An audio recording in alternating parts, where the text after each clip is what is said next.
It's about, now we've developed a transfer function and I want to know how systems respond. I'm going to talk about some standardized inputs. Okay. We went through, I'll do this quickly because we covered it yesterday, last week, sorry, a little bit.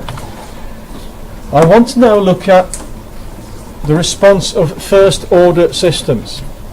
You've all developed transfer functions that turn out to be first order because we've been able to fit them into the first order standard form. Okay, so now we've got that to say, okay, well let's just work out what a first order system can do. And then we'll do exactly the same for second order systems.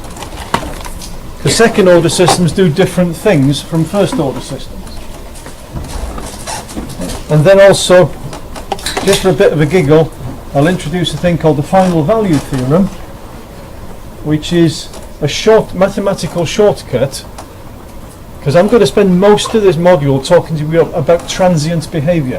What happens when something changes? Right?